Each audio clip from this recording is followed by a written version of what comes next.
శుభోదయం. విషయము సహనము సత్యము. సాధారణంగా గురు శిష్యుల సంభాషణ భలే తమాషాగా ఉంటుంది.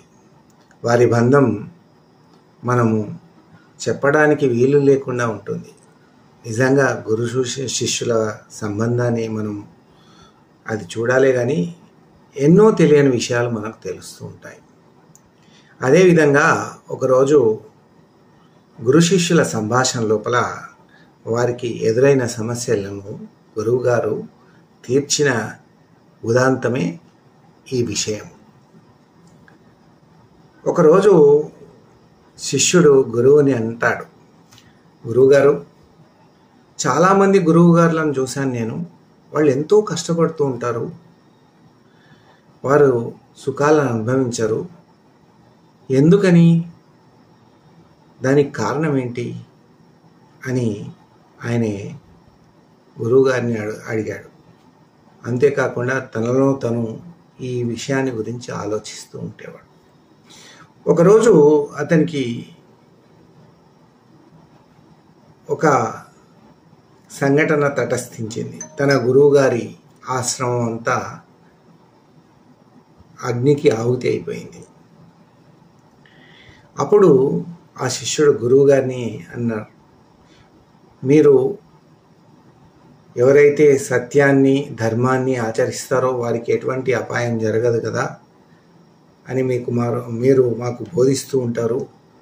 మరి మీ గురువులకు మీరు సత్యాన్ని ధర్మాన్ని ఆచరిస్తుంటారు, మీకు ఇలాంటి కష్టాలు ఎందుకు వస్తాయి?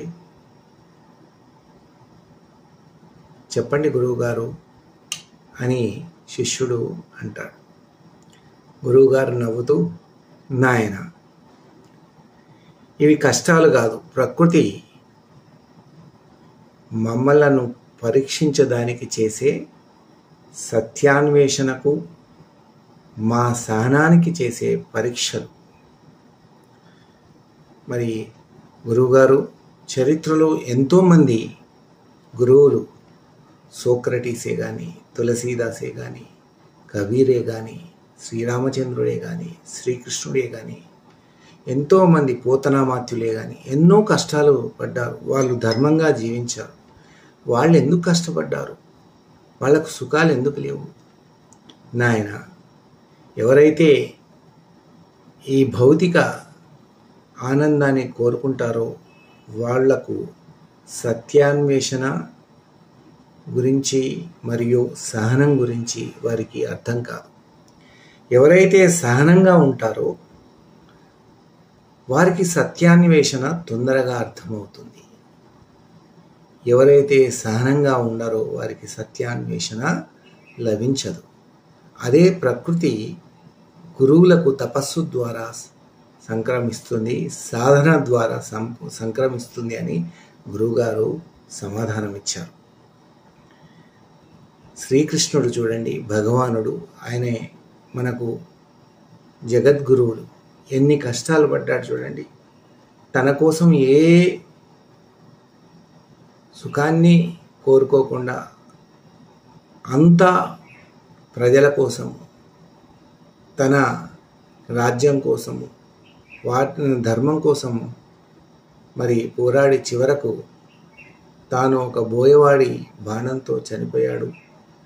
వారి కులస్తులు, యాదవ కులం మొత్తం నాశనం అయిపోయింది. వారి రాజ్యం అంతా సముద్ర గర్భంలో వెళ్ళిపోయింది. ఎందుకలా? ఆయనకు సహనం ఉంది. అందుకోసమే సత్యాన్వేషణ ఆయనే చేరాడు. కాబట్టి ఈరోజు మనం భగవంతుడిలాగా శ్రీకృష్ణ పరమాత్మని మనం పూజిస్తున్నాం. అలాగే శ్రీరామచంద్రుడు కూడా అంతే. తండ్రి రాజ్యం ఇచ్చాడు, పట్టాభిషేకం చేసుకోమన్నాడు. ఎప్పుడో ఇచ్చిన వరాల కోసం 14 సంవత్సరాలు అరణ్యవాసం చేశాడు. ఎన్నో కష్టాలు పడ్డాడు.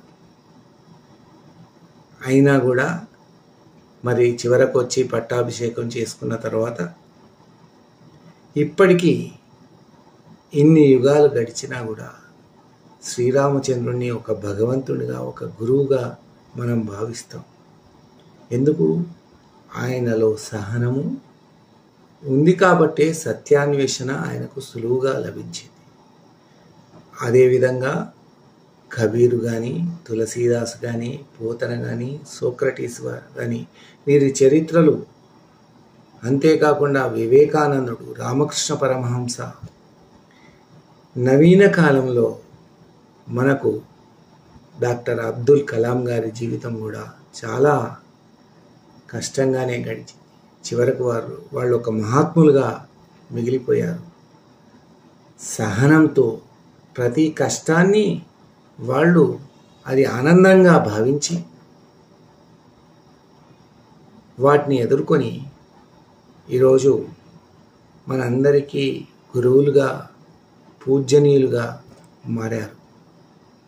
ఈ విధంగా శిష్యుడికి గురువుగారు బోధిస్తూ ప్రకృతి గురువులనందరినీ, ఎవరైతే తపస్సులు చేస్తారో, ఎవరైతే సాధనలు చేస్తారో, ఎవరైతే నాలెడ్జ్ని పెంపొందడానికి కృషి చేస్తారో వాళ్ళందరికీ పరీక్షలు పెడుతూనే ఉంటుంది.